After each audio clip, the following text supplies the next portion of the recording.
കർണാടകയ്ക്ക് അനുവദിച്ച 11ാമത് വന്ദേ ഭാരത് എക്സ്പ്രസ് പ്രധാനമന്ത്രി Narendra Modi flag off ചെയ്തു. KSR റെയിൽവേ സ്റ്റേഷനിൽ ബംഗളൂരു ബളഗാവി വന്ദേ ഭാരത് എക്സ്പ്രസ് ആണ് മോദി ഫ്ളാഗ് ഓഫ് ചെയ്തത്. ഇതിനൊപ്പം അമൃത്സർ, വൈഷ്ണോദേവി, കത്ര, നാഗ്പൂർ, പൂനെ വന്ദേ ഭാരത് ട്രെയിനുകളുടെ ഫ്ളാഗ് ഓഫും മോദി നിർവഹിച്ചു. അല്പസമയത്തിനകം ബംഗളൂരുവിലെ വിവിധ നഗര വികസന പദ്ധതികളുടെ ഉദ്ഘാടനവും പ്രധാനമന്ത്രി നിർവഹിക്കും.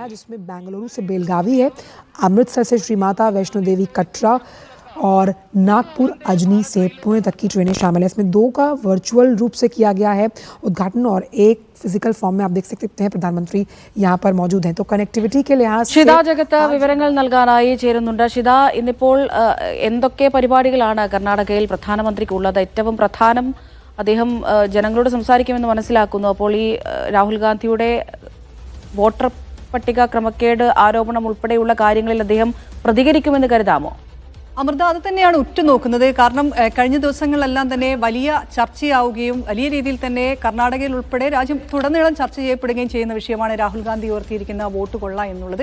അപ്പോൾ അതിനെന്ത് മറുപടിയായിരിക്കും ഈ ഒരു വികസന പദ്ധതികളുടെ നിർമ്മാണോദ്ഘാടന സമയത്ത് ഫ്ലാഗ് ഓഫ് ചെയ്യുന്ന സമയത്തൊക്കെ പ്രധാനമന്ത്രി പറയുക എന്നുള്ളത് തന്നെയാണ് ഉറ്റുനോക്കുന്നത്. വിവിധ പരിപാടികളാണ് പ്രധാനമന്ത്രി ബംഗളൂരുവിലുള്ളത്. അതിൽ ആദ്യത്തെ പ്രധാനപ്പെട്ടതെന്ന് പറയുന്നത് 11ാമത്തെ കർണാടകയ്ക്കുള്ള 11ാമത് വന്ദേ ഭാരത് ട്രെയിനിന്റെ ഫ്ലാഗ് ഓഫ് ആണ്. ബളഗാവി വന്ദേ ഭാരത് എക്സ്പ്രസ് ആണ്. അത് ബുധനാഴ്ച ഒഴികെ ആഴ്ചയിൽ 6 ദിവസവും സർവീസ് നടത്തുന്ന രീതിയിലാണ് കർണാടകയിൽ പുതിയ വന്ദേ ഭാരത് വരുന്നത്. അതിനൊപ്പം തന്നെ മറ്റ് 2 വന്ദേ ഭാരത് സർവീസുകൾ കൂടെ പ്രധാനമന്ത്രി അതിന്റെ സർവീസ് കൂടെ ഫ്ലാഗ് ഓഫ് ചെയ്യുകയും ചെയ്തിട്ടുണ്ട്. അതിനൊപ്പമാണ് ഈ യെല്ലോ ലൈൻ, ബംഗളൂരു മെട്രോയുടെ യെല്ലോ ലൈനിന്റെ ഉദ്ഘാടനം കൂടെ നിർവഹിക്കുന്നത്. ഈ യെല്ലോ ലൈൻ വരുന്നതോടുകൂടെ തന്നെ വിവിധ ഇവിടെയുള്ള വലിയ രീതിയിലുള്ള തിരക്ക് കുറയ്ക്കാൻ പറ്റുമെന്നുള്ളതാണ് കരുതുന്നത്. ട്രാഫിക് ബ്ലോക്ക് സ്ഥിരം വലിയ രീതിയിൽ അനുഭവപ്പെടുന്ന ഒരു സ്ഥലമാണ് ബംഗളൂരു നഗരം.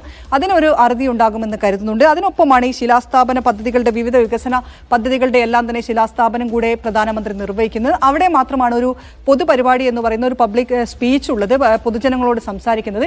ആ സംസാരത്തിലാണ് പ്രധാനമന്ത്രി രാഹുൽ ഗാന്ധി ഉന്നയിച്ചിരിക്കുന്ന ആരോപണങ്ങൾക്ക് മറുപടി പറയുമോ എന്നുള്ളത് ഉറ്റുനോക്കുകയും ചെയ്യുന്നത്. ഈ പരിപാടി ഫ്ലാഗ് ഓഫ് ചെയ്യുന്ന വന്ദേ ഭാരത് ഫ്ലാഗ് ഓഫ് ചെയ്യുന്ന പരിപാടികളിലെല്ലാം തന്നെ പ്രധാനമന്ത്രിക്കൊപ്പം കർണാടക മുഖ്യമന്ത്രി സിദ്ധരാമയ്യയും DK ശിവകുമാർ ഉൾപ്പെടെയുള്ള ആളുകളെല്ലാം തന്നെ ഉണ്ട് താനും. അതുകൊണ്ട് തന്നെ ഇതിൽ എന്ത് മറുപടിയായിരിക്കും പറയുക? ഇതല്ലെങ്കിൽ പറയാതെ അദ്ദേഹം അതിനെക്കുറിച്ച് പരാമർശിക്കാതെ തന്നെ പ്രസംഗം അവസാനിപ്പിക്കുക എന്നതൊക്കെയാണ് നോക്കുന്നത്. അത് അല്പസമയത്ത് 1 മണിയോടുകൂടെ തന്നെ ഈ പരിപാടികളുടെ എല്ലാം ഉദ്ഘാടനം നിർവഹിച്ചുകൊണ്ടുള്ള പ്രസംഗം പ്രധാനമന്ത്രി നടത്തും. അമൃത. ശരി, ഷിത ജഗത്താണ് വിവരങ്ങൾ നൽകിയത്.